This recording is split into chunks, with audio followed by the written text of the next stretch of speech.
Hello दोस्त, राधे राधे। रहो लोग कैसन बानी। हम आशा करते नहीं कि स्वस्थ होके मस्त होके और अपना अपना काम में व्यस्त होके।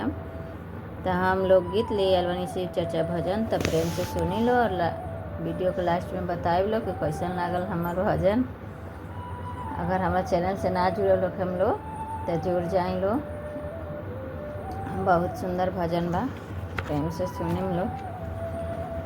हर हर महादेव, मैया पार्वती की जय। हरेंद्र भैया नीलम दी के चरण में कोटि कोटि प्रणाम।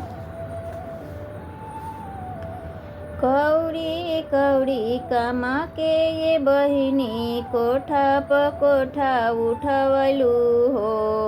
कौड़ी कौड़ी कमा के हो बहिनी कोठा प कोठा उठवलू हो। ना कैलू तू गुरु भजनिया पाछे पचतैबू हो। ना कैलू तू गुरु भजनिया पाछे पचतैबू हो।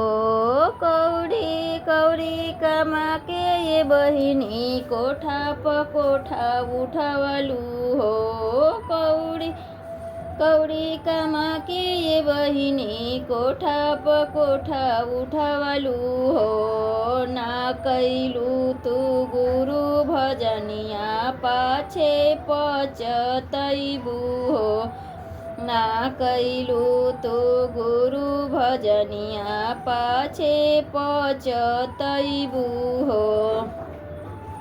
पोता खेलवलू पोती खेलवलू बहू से निमन कहलू हो। पोता खेलवलू पोती खेलवलू बहू से निमन कहलू हो। ना कैलू तू गुरु भजनिया पाछे पचतैबू हो। ना कैलू तू गुरु भजनिया पाछे पचतैबू हो। नाती खेलवलू नातिन खेलवलू बेटी से निमन कहलू हो। नाती खेलवलू नातिन खेलवलू बेटी से निमन कहलू हो। ना कैलू तू गुरु भजनिया पाछे पचतैबू हो। ना कैलू तू गुरु भजनिया पाछे पचतैबू हो। ई दुनिया बा माया के बजरिया ना मिली पैसा उधार हो। ई दुनिया बा माया के बजरिया ना मिली पैसा उधार हो। रही रही तोहरो जिया घबराई अखिया से गिरी लोर हो।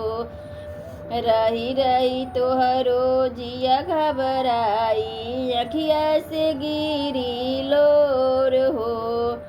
ई दुनिया बा माया के बजरिया ना मिली पैसा उधार हो। रही रही तोहरो जिया घबराई अखिया से गिरी लोर हो। रही रही तोहरो जिया घबराई अखिया से गिरी लोर हो।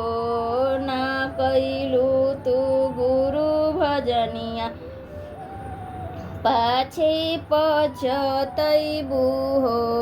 ना कैलू तू गुरु भजनिया पाछे पचतैबू हो। के रे बनी है पुलिस दरोगा के रे बनी है सिपहिया हो। के रे बनी है पुलिस दरोगा के रे बनी है सिपहिया हो। के रे बनी है पापा के मोटरिया अंते होई जब तोरे हो। के हो बनी है पापा के मोटरिया अंते होई जब तोर हो। ना कैलू तू गुरु भजनिया पाछे पचतैबू हो। ना कैलू तू भजनिया पछतैबू हो। ब्रह्मा जी बनी है पुलिस दरोगा, विष्णु जी बनी है सिपहिया हो।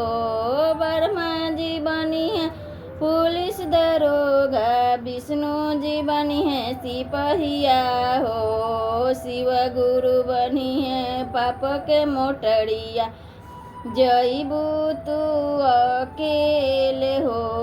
शिव गुरु बनी है पाप के मोटरिया, जईबू तू अकेले हो। शिव गुरु बनी है पाप के मोटरिया, जईबू तू अकेले हो। गुरु जी बनी है पाप के मोटरिया, जईबू तू अकेले हो। गुरु जी बनी है पाप के मोटरिया, जईबू तू अकेले हो। कौड़ी कौड़ी कमा के ये बहिनी कोठा प कोठा उठावलू हो। कौड़ी कौड़ी कमा के ये बहिनी कोठा प कोठा उठावलू हो। ना कैलू तू गुरु भजनिया,